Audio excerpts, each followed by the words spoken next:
Lagging poll numbers, Republicans seem all but certain to pick up new seats and potentially take the House and Senate. While Democrats may have to find new ways to show voters they will keep their promises after self-imposed deadlines to pass key portions of President Biden's agenda came and went last year. With us this morning to discuss, Democratic strategist Maria Cardona and GOP strategist Alice Stewart. Ladies, thank you both so much for joining us and sharing part of your New Year's Day with us. Happy 22. Let's get right to it. 34 states are holding Senate elections this year. Here are 10 states that CNN is watching as the most likely to flip right now. 4 of them currently held by Democrats, 6 by Republicans. Alice, to you first, which of these races are you focusing on as pickup opportunities? What is it going to take to flip them? It's going to take really galvanizing the Republican Party together and really capitalizing on the division and the low morale in the Democratic Party, which is in full swing. I happen to look at Georgia, my home state, because it was a pivotal race earlier in 2021, and I'm looking at Georgia to see the Raphael Warnock race get flipped back to Republican hands, and whoever it may be, potentially Herschel Walker, but I see Georgia as a big pickup opportunity, and certainly other states across the country can galvanize and focus on what we see as a low morale problem with the Democrats, and also the low accomplishment in terms of the Democratic policy agenda accomplishments. And so those are key places and ways we can look at turning over the Senate from Democrat to Republican. And Maria, where on the map are you looking? First of all, Boris, feliz año nuevo a todos. And, you started out this segment by talking about resolutions, and Democrats are going to make it their New Year's resolution to not lose any seats in the House and to increase our margins in the Senate. And look, there's no question that it's going to be a tough year because history dictates that, right? Normally, the president that is in power, his party or her party, loses seats in the midterm elections. But look, we are focused on talking about economic growth. We are focused on talking about all of the accomplishments that are under President Biden and Democrats' belts. You have 6 million jobs that were created. 200 million Americans have been vaccinated. You had economic growth that was huge. Labor participation is up. Wages are up. People are worried, there's no question, about the Omicron variant now. And President Biden had a great speech last week where he laid out a big, bold plan to make sure that we're able to crush this virus. And so I think that there are a lot of opportunities for Senate pickups, as well as not just keeping the House, but increasing the House. And I know a lot of people are going to roll their eyes at that. But look, there are, 8 more months where Democrats can make sure to talk about all of these great accomplishments, including the American Relief Plan, including the infrastructure bill. And while we did not build back better, at least in 2021, we are still focused on making it happen in 2022. Because Americans' economies are at stake. The child tax credit has to pass. We have to pass universal health care, universal kindergarten for all of our kids, elderly care. And so we're hoping that Joe Manchin will come to the table, and who knows, maybe a senator as well, Lisa Murkowski, I'm looking at you, who understand that they have to govern and they have to meet the needs of the American people. And they are in need right now, and Democrats are going to continue to fight for them.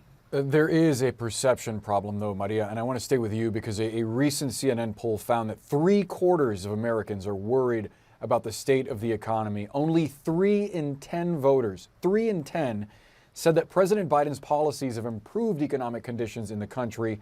The White House had been holding out for Biden's social spending bill. You mentioned Joe Manchin effectively sinking it a couple of weeks ago. How do Democrats turn that perception around among voters? You mentioned a list of accomplishments from the White House. It doesn't seem like it's sinking in. You're right. We have to do a much better job of bragging. We have to make sure that Americans understand what we have accomplished for them, and what we will continue to fight for.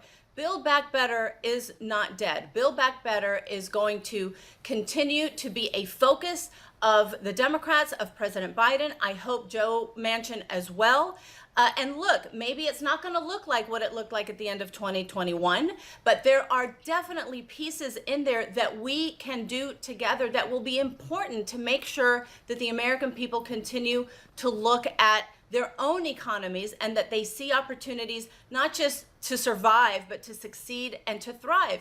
And there are so many proposals in there, Boris, as you know, that are immensely popular with the American people. And so Democrats do need to continue to talk about the accomplishments that I listed.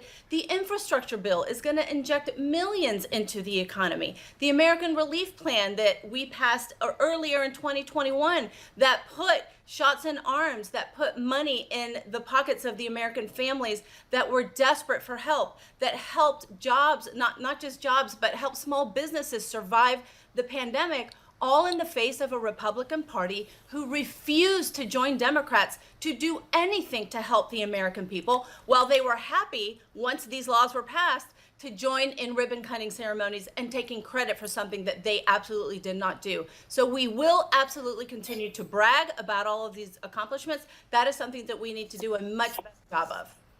Boris, if I can if I may, Sure. I clearly Maria's New Year's resolution is to look at politics in an optimistic lens, and that's why I love her. Always. But to fact check a few of her lists of accomplishments, one of the cornerstones of Joe Biden's campaign was to unify the country. He's having trouble with unity within his own party as the progressives are really steamrolling through his own agenda. The Build Back Better plan has failed. I see it DOA. It's not moving forward. We have a terrible humanitarian crisis at the border.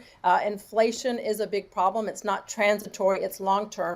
He said he would get a handle on COVID. COVID is worse over the past year than when he took office, as well as the abysmal withdrawal from Afghanistan. We're seeing rising gas prices, rising price of food, and the economy is in peril. And those are the kind of issues that are concerning to the American people. Boris, you mentioned that is a key focus for the American people. Also, the important part of that recent CNN poll is when people look at Joe Biden's accomplishments or how he has handled the economy, 55% of American people disapprove of the way Joe Biden has handled the economy, and that is a key issue for them. So that bodes not well for Biden and the Democrats moving forward. There's also a terrible morale problem within the Democratic Party. They are certainly concerned about their lack of accomplishments and the fear of losing, but also a key factor is they are concerned about how redistricting will impact their districts moving forward. So I think, as they say, Democrats, you have a real problem in the midterm elections. And You know, we if I- unfortunately have to leave the conversation there. I had so many more questions, but sometimes chatting with you both go back and forth. I love it. Thank you so much for the time. Maria Cardona, Alice Stewart, happy 2022. Look forward to seeing you both soon once all this Omicron stuff is behind us. Feliz año, Me too. Boris. Thanks, Boris. Thank you so much. Same to you.